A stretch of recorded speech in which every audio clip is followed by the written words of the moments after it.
Breaking. മദ്യനയം രൂപീകരിക്കാൻ ഉപസമിതി രൂപീകരിക്കാൻ UDF സർക്കാർ. വീര്യം കുറഞ്ഞ മദ്യത്തിന്റെ വിൽപ്പന ഉൾപ്പെടെ പരിശോധിക്കും. ഉപസമിതി റിപ്പോർട്ടിന്റെ അടിസ്ഥാനത്തിൽ മദ്യനയം രൂപീകരിക്കും. റോഷിപാൽ ചേരുന്നു. റോഷിപാൽ, വലിയ വിമർശനമുയർന്ന വിഷയമാണ്, ഏറെ ചർച്ചകൾ നടന്ന വിഷയമാണ്. ഇപ്പോൾ മുഖ്യമന്ത്രി പറഞ്ഞിരുന്ന ഒരു കാര്യമാണ് അത് UDF തന്നെ തീരുമാനിക്കുമെന്നുള്ളത്. അപ്പോൾ ഉപസമിതി രൂപീകരിക്കാൻ തീരുമാനിച്ചിരിക്കുകയാണല്ലേ സർക്കാർ? എന്തൊക്കെയാണ് വിവരങ്ങൾ?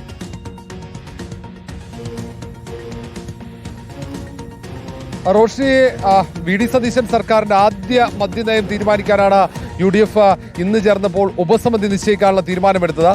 കാരണം വീര്യം കുറഞ്ഞ മദ്യത്തിന്റെ വിൽപ്പനയോട് ഉൾപ്പെടെ വിവിധ വിഷയങ്ങളിൽ തീരുമാനമെടുക്കേണ്ടതുണ്ട്. കാരണം LDF സർക്കാരിന്റെ 10 വർഷത്തെ മദ്യനയമാണ്, അതിന് എതിരെയാണ് UDFന്റെ രാഷ്ട്രീയ നിലപാട്. അതുകൊണ്ട് തന്നെ വിശദമായ ചർച്ച വേണ്ടിവരും. അതുകൊണ്ട് UDFിലെ ഘടകകക്ഷികളുടെ പ്രതിനിധികൾ ഉൾപ്പെടുത്തിക്കൊണ്ടുള്ള ആ ഉപസമിതി കാര്യങ്ങൾ പഠിച്ച് അവർ നൽകുന്ന റിപ്പോർട്ട് അടിസ്ഥാനമാക്കിയാകും UDF സർക്കാർ മദ്യനയത്തിൽ ഒരു അന്തിമ തീരുമാനമെടുക്കുക. അതിൽ ഏറ്റവും പ്രധാനമാവുക സംസ്ഥാനത്ത് വീര്യം കുറഞ്ഞ മദ്യത്തിന് വിൽപ്പനയ്ക്ക് അനുമതി നൽകുക എന്നതാണ്. അത് വലിയ വിവാദത്തിന് വഴിയൊരുക്കിയതാണ്.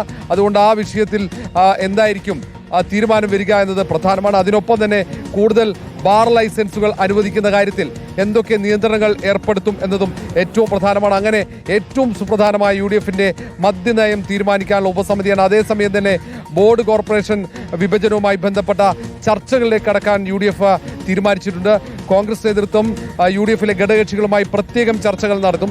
ഏതാണ്ട് അടുത്ത ആഴ്ച മുതൽ ചർച്ചകൾ തുടങ്ങും. മുസ്ലിം ലീഗ് നേരത്തെ തന്നെ കൂടുതൽ ബോർഡുകളും കോർപ്പറേഷനുകളും ആവശ്യപ്പെടുന്നുണ്ട്. അതുകൊണ്ടാണ് വിശദമായ ചർച്ചകളിലേക്ക് കടക്കുന്നത്. പരമാവധി 3 ആഴ്ച തന്നെ ബോർഡ് കോർപ്പറേഷൻ വിഭജനം പൂർത്തിയാക്കാനുള്ള തീരുമാനമാണ് ഇന്ന് ചേർന്ന UDF യോഗമെടുത്തത്. സമാനമായി തന്നെ PM-ശ്രീ പദ്ധതിയുമായി മുന്നോട്ട് പോകാനുള്ള തീരുമാനമുണ്ട്. PM-ശ്രീ പദ്ധതി സംബന്ധിച്ച മന്ത്രിസഭാ ഉപസമിതിയുടെ റിപ്പോർട്ട് വരണം. ആ ഉപസമിതി റിപ്പോർട്ടിന്റെ അടിസ്ഥാനത്തിൽ മുന്നോട്ട് പോകാനുള്ള അനുവാദം സർക്കാർ നൽകുകയും ചെയ്തു. PM-ശ്രീ പദ്ധതി ഉപേക്ഷിക്കാൻ കഴിയില്ലെന്ന് മുഖ്യമന്ത്രി UDF യോഗത്തിൽ അറിയിക്കുകയും ചെയ്തിട്ടുണ്ട്. എന്തായാലും വിശദമായ ചർച്ചകളാണ് ഇനി സർക്കാരിൻ്റെ നയപരിപാടികൾ ചർച്ച ചെയ്യാൻ വേണ്ടി ഏതാണ്ട് ഒരു ദിവസം നീണ്ടു നിൽക്കുന്ന ഒരു യോഗം വിളിച്ചു ചേർക്കാനും തീരുമാനിച്ചിട്ടുണ്ട്. ആ യോഗത്തിൽ മാനിഫെസ്റ്റോയിലെ പ്രഖ്യാപനങ്ങൾ, സമാനമായി തന്നെ അതിവേഗ റെയിൽപാത, അങ്ങനെയുള്ള പ്രധാനപ്പെട്ട പദ്ധതികളെക്കുറിച്ചുള്ള അതെങ്ങനെ നടപ്പിലാക്കണമെന്നതിനെക്കുറിച്ചുള്ള ചർച്ചകൾ നടത്തുകയും ചെയ്യും. ശരി, അപ്പോൾ UDF യോഗം പുരോഗമിക്കുമ്പോൾ അതുമായി ബന്ധപ്പെട്ട വിവരങ്ങളാണ് റോഷിപാൽ നൽകുന്നത്. ഈ മദ്യനയവുമായി ബന്ധപ്പെട്ടത് ഒരു ഉപസമിതി ഉണ്ടാകും, അത് രൂപീകരിക്കാനുള്ള ഒരു നിലപാട് സർക്കാർ ഇപ്പോൾ എടുത്തിരിക്കുകയാണ്. റോഷിപാലാണ് വിവരങ്ങൾ നൽകിയത്.